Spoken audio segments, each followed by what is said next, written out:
Hey people that are interested in cats, the paranormal and things. So today I'm going to do some more haunted readings. I'm just glad that next time after my live, because obviously I do a live every other Thursday, I'll actually have a video for you. Yeah, can't wait. So it's been draining, but I can't wait. But anyway, we're doing more haunted stories, and this time it is on, and I'm going to take my glasses off again. Haunted Lancashire. So I'm talking about Lancashire because obviously I live in Lancashire. So I've lived here since I was 14 years old. So I've been here for a while anyway. But it says, when the mists roll over the hills of Lancashire and the moon glows low over its ancient moors, the air thickens with something old, something watching.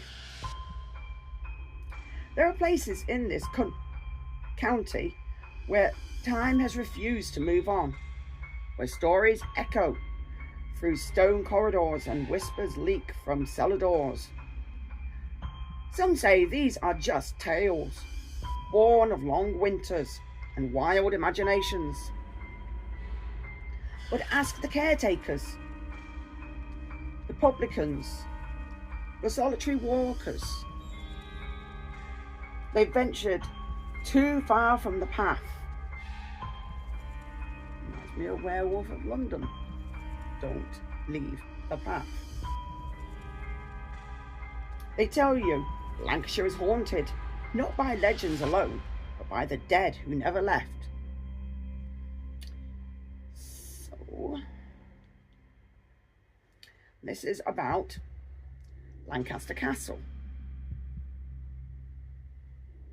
And the spirits are the crying girl, there's a shadow man, condemned prisoners, and the Pendle witches.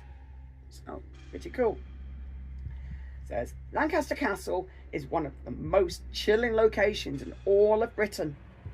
Founded on the site of a Roman fort, the castle has served as a prison for over 1,000 years.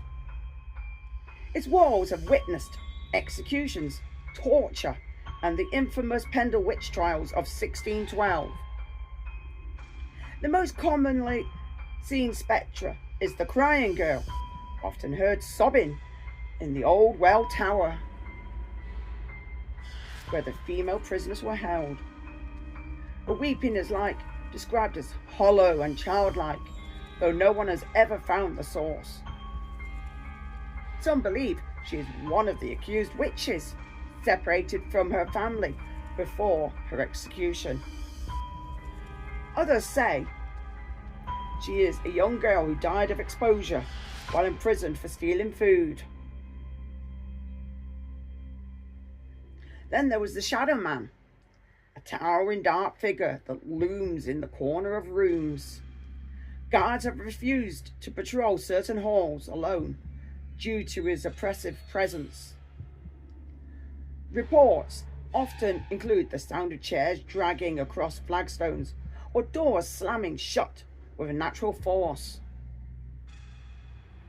The spirits of Pendle witches are also said to linger. They were kept in pitch black, rat-infested cells beneath the castle and marched to the gallows on Gallows Hill. Visitors frequently complain of nausea and intense cold while near their holding areas. Sounds very, very grim. Sainsbury Hall near Preston. And the spirits are the White Lady, she's called Dorothy Southworth, Catholic martyrs, and shadowy priests.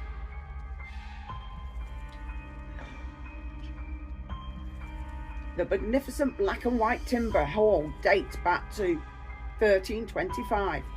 Beneath its beauty lies a bloody history of religious strife and doomed romance. The most famous ghost is the White Lady. It seems that a lot of places have seemed to be visited by white or grey ladies. So,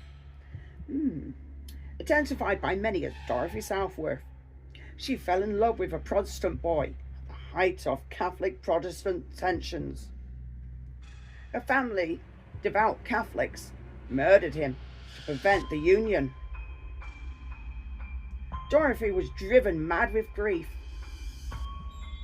confined to the hall for the rest of her life. Now she drifts across the gardens and chapel, dressed in white, seen weeping or staring towards the path where she last saw her lover. Visitors also report seeing the spectres of Catholic priests, like those who hid in the halls, secret priest holes during the Reformation. I think that's the time when Henry VIII was getting rid of the Catholic Church. Whispers in Latin, phantom footsteps, and objects moved from locked rooms are common. One guide described a room growing icy, followed by a guttural voice murmuring what sounded like absolution. Very interesting. Clitheroe Castle in Clitheroe. Spirits, a phantom soldier, and the screaming woman. I usually do that when I see the bills. Built in the 12th century, Clitheroe Castle stands atop a limestone outcrop, dominating the town below. Though now a museum, its old keep has retained centuries of unrest. Sightings of a phantom soldier, fully dressed in a tattered red coat uniform, has been made since the 1800s. He paces the battlements at night, musket in hand, only to vanish into the wall. A way of getting out. Some believe it's a civil war casualty doomed to relive.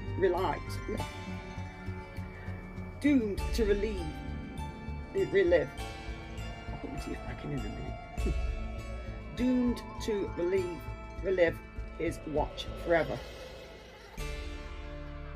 More disturbing is the entity known only as the Screaming Woman, heard in the dungeons. A voice rises in sudden sharp shrieks, followed by silence.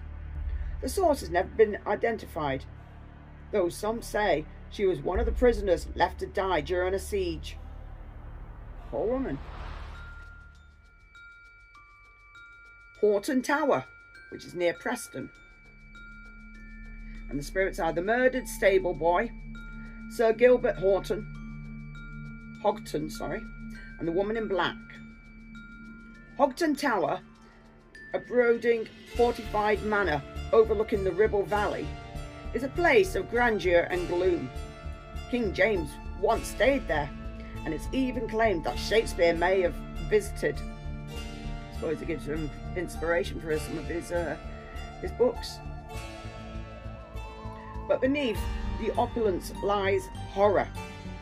The most tragic ghost is the murdered stable boy, reportedly killed after discovering a secret affair between a noblewoman and a servant. That was seen as something quite bad in them days. His blood was said to have soaked the stones of the courtyard. Now his spirit is seen darting between the stables and kitchens, crying out in terror. Children have seen him the most, often pointing at someone no adult can see. But they do say children are more open-minded than adults, so I wouldn't be quite surprised. Another common sighting is Sir Gilbert Hogton. Seen dressed in Elizabethan finery walking the long gallery, he does not speak but nods gravely to those who pass. More chilling is the woman in black, seen in the king's room. She appears at the foot of the bed during the night. That's enough to give anybody the scares. Staring blankly before fading into the shadows.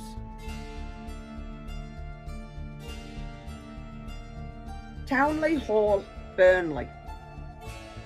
The spirits are the monk, the Victorian lady, and phantom children. Townley Hall, now a museum, was the ancestral home of the Townley family for over 500 years.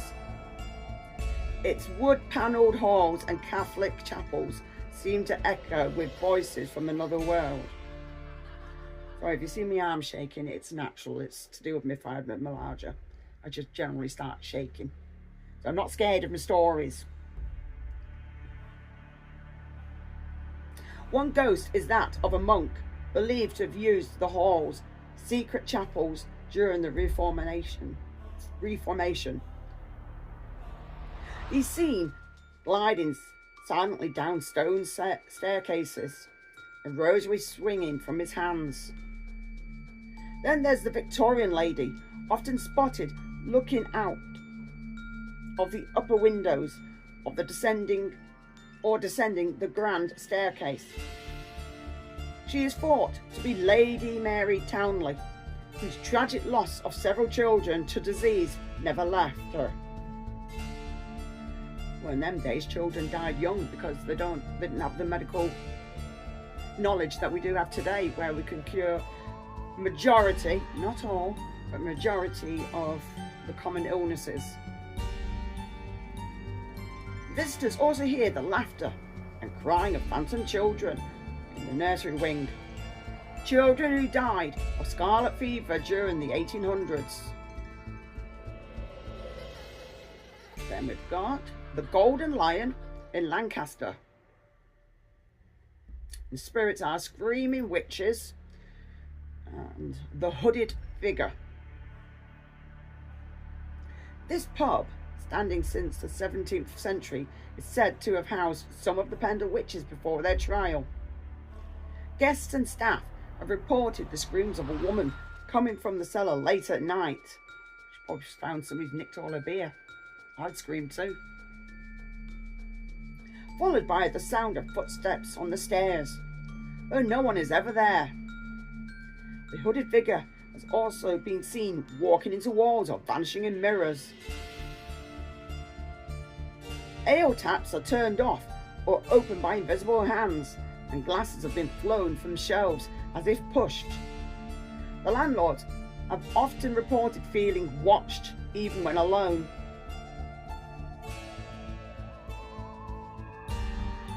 The Pendle Inn, Barley, the spirits, Pendle witches, and the animal spirit.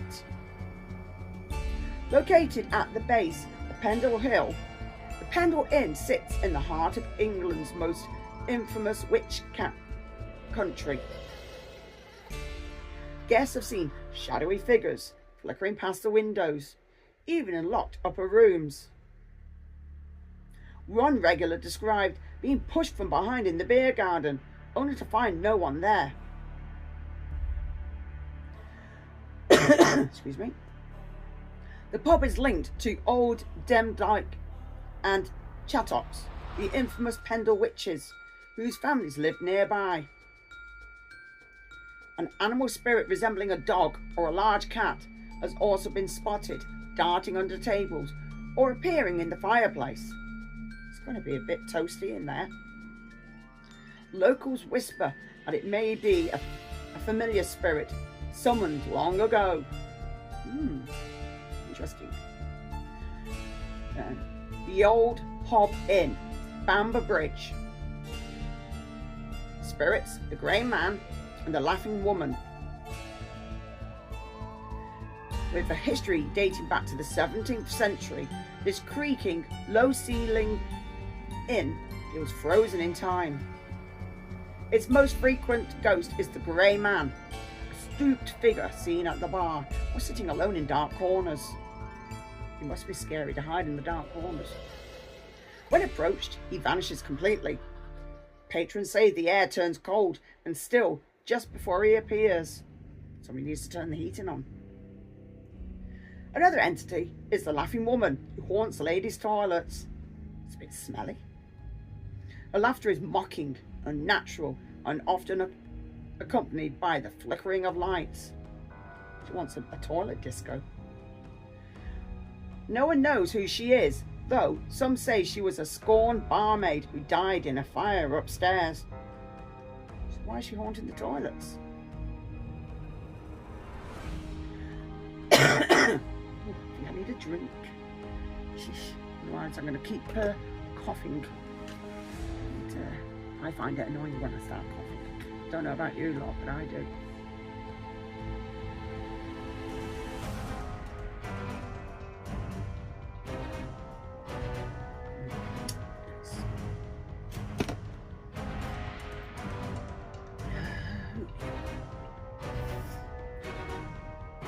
So it's Gorthorpe Hall in Pandium. Pandium? I think it is. Spirits, the Lady in Blue, and the Mirror Ghost. This imposing Jacobean manor is surrounded by thick woods and darker stories. Cool. Visitors report a lady in blue gliding along the upper corridors, weeping quietly. She's believed to be a former lady of the house who died of heartbreak after her lover was lost in war. There's also a mirror ghost, a face that appears behind guests in photos taken in the drawing room mirror. Staff claim no matter how many times it's cleaned, the mirror fogs over when certain names are spoken aloud. But they'd never say what names they were though, do they? No. We've got Pendle Hill near Barley. The spirits are Old Demdike, Chattox, the Black Dog, and spectral possessions. Pendle Hill is not just haunted, it is drenched in ancient evil. In 1612, 12 people from the surrounding villages were accused of witchcraft.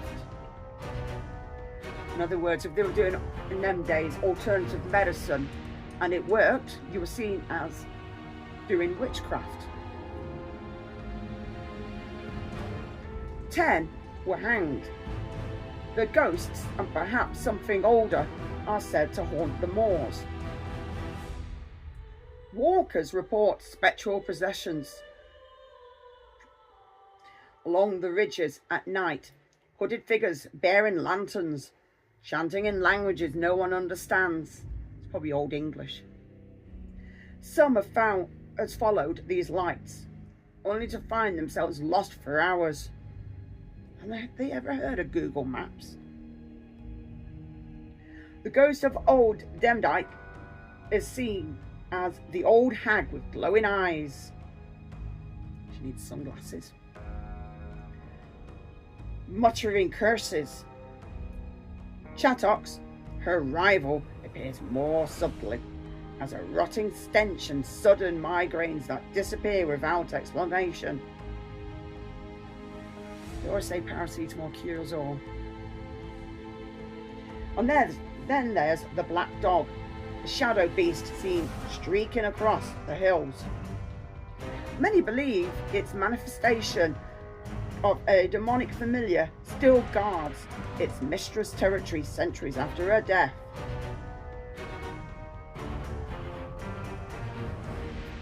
Lancashire is a land of haunted breath and buried secrets. Its ghosts are not museum pieces, politely waiting for tours. They roam, they cry, they stare back. Should you walk its lonely roads or step into a shadowed inn, remember, in Lancashire, the past is never truly dead. It waits. So, there you go. I hope you enjoyed it. But like I said, in a fortnight's time, I will actually have a video where we're actually out and about.